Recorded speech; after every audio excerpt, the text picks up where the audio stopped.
Dan saya Yeni. Nama saya Trihastuti Rahayuning Pamile. Saya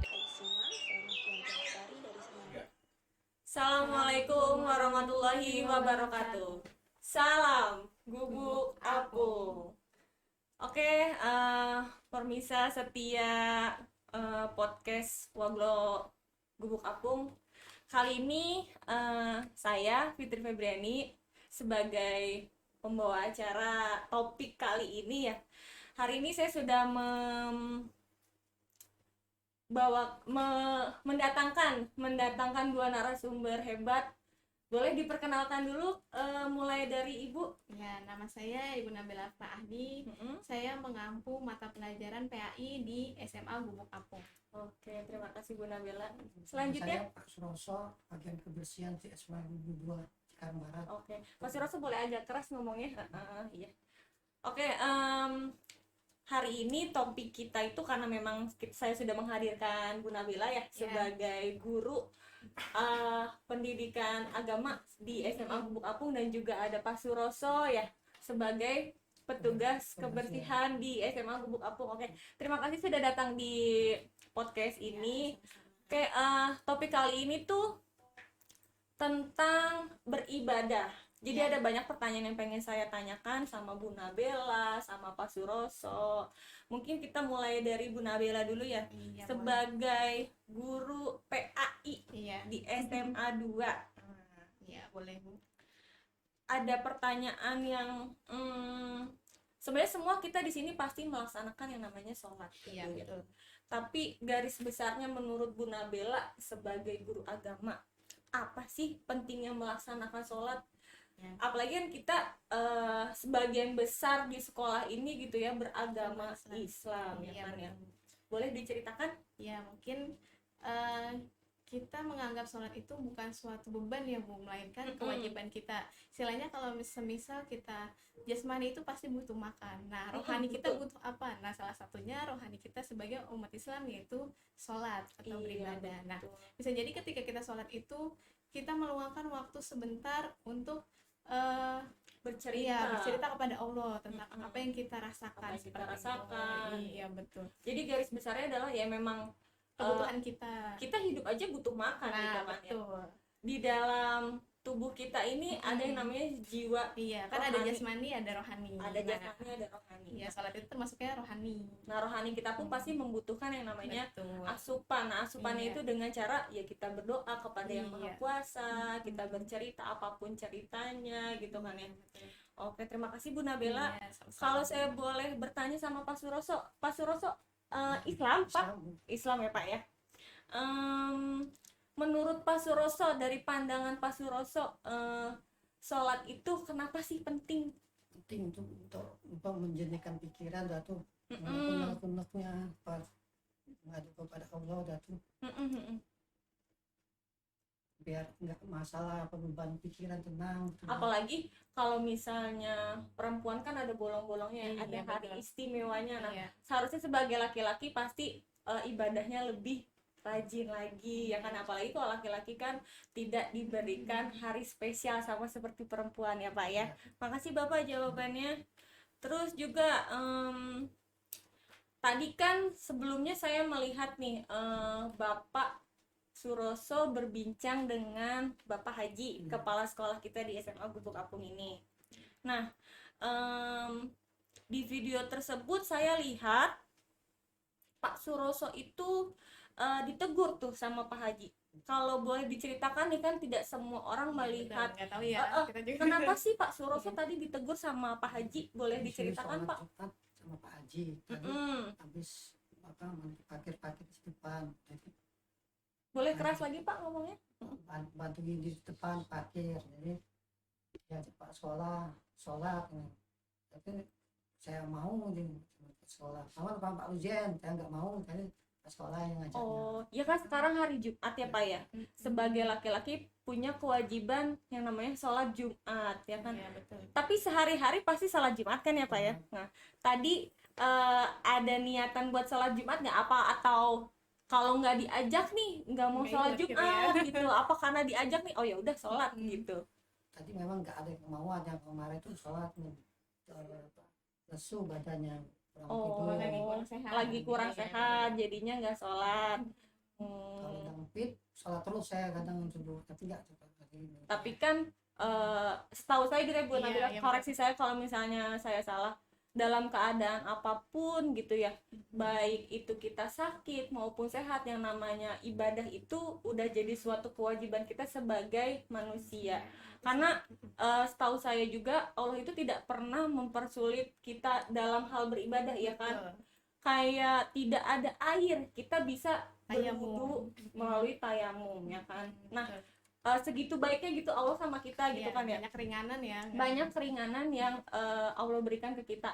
Nah, begitu pula ketika kita sakit ya kan. Iya. Allah tidak pernah menyuruh kita, oh ya udah kamu harus misalnya ya sujud, padahal sholat pun bisa kita Bisa. lakukan Sambil duduk, berbaring Iya, bisa. begitu. Apalagi yang seperti yang saya lihat saat ini, bukan saya ingin menyalahkan Pak Suroso, tapi ketika kita masih bisa berjalan, kita masih bisa dikasih nafas, hidup, yuk kita beribadah. Iya, Ya, Bu, ya. apalagi kan sholat Jumat kan penting ya Bu. Penting. Apalagi dalam agama Islam itu barang siapa ya, laki-laki terutama Mm-mm. kalau 3 kali meninggalkan sholat dengan sengaja Oh, itu gitu, Bu. jatuhnya keluar dari agama Oh, Islam. iya saya pernah Iya, dengar hadis itu atau dalil Iya. itu ya, ketika seorang laki-laki 3 kali tidak melaksanakan itu dengan ibadah pada sengaja. hari Jumat dengan sengaja, maka Iya, keluar dari agama Islam. keluar dari agama Islam, Pak. Nah, kira-kira Bapak udah berapa kali nih, Pak?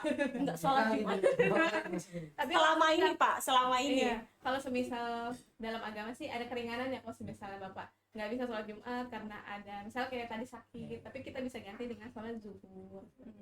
Begitu, Ya, Pak. tidak harus memaksakan sholat Jumat juga. lima waktu jarang, kadang subuh paling itu apa maghrib atau Iya. isya saya. Apalagi takutnya pentingan sholat Jumat nih, sholat Jumat aja. Sholat 5 waktu Ada ini ya. Tapi kan Ada tetap Jumat aja berkah gitu ya. wajibnya adalah sholat 5 waktu, Iya, betul. sunnahnya sholat Jumat. Jumat. Nah, terkadang juga kita saya sebagai perempuan ya, terkadang juga miris ngelihat terutama laki-laki ya, ketika hari Jumat itu jam 12 seharusnya itu sudah ada di masjid gitu dulu.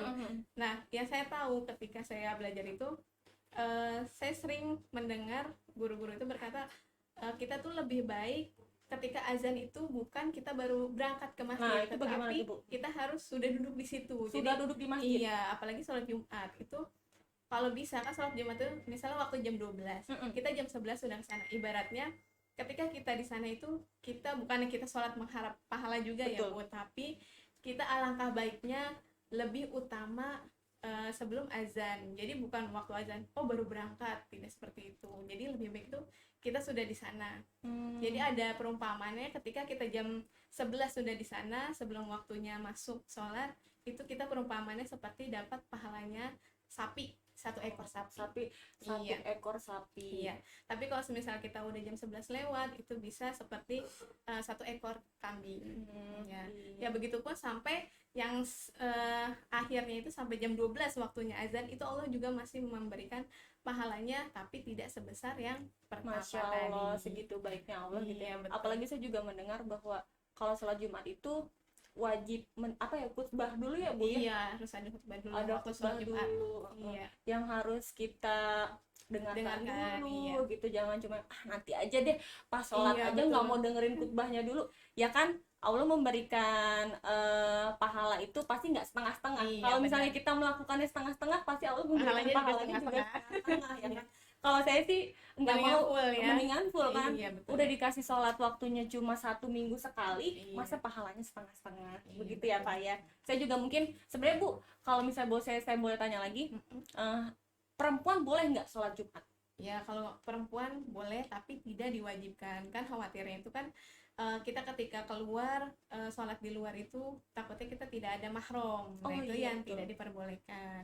Jadi khawatir ada hal-hal yang tidak diinginkan sehingga tidak diwajibkan untuk perempuan. Karena kan perempuan banyak mengundang hawa nafsu nafsu ya. Iya, Iya, benar. betul betul. Iya, kebanyakan seperti itu. Oke. Tidak diwajibkan. Tapi kalau misalnya mau ikut ya silakan. Tidak ada larangan. Oke, terima kasih Bu Nabila. Nih, saya ada satu pertanyaan terakhir. Saya juga karena saya single gitu ya. saya juga tidak tahu nih gimana cara menjawabnya karena memang kan saya belum beristri. Bagaimana sih Bu, menurut pandangan Ibu, cara membimbing istri dan anak untuk beribadah? Kalau Ibu kan udah jadi seorang istri nih ya, saya tahu ya. Kalau misalnya cara Ibu membimbing ke anak, ya. Kalau cara saya sih salah satunya saya dengan mencontohkan langsung ke anak saya. Jangan, ayo sholat, waktunya maghrib gitu ya, ayo sholat. Tapi kitanya masih nonton TV, tidak. Saya betul. Ketika azan maghrib, setelah di TV ada azan, saya matikan TV itu sampai azan isya. Jadi anak itu ketika maghrib itu tidak menyalah TV-nya. Jadi dia fokus sholat sama kita bareng berjamaah.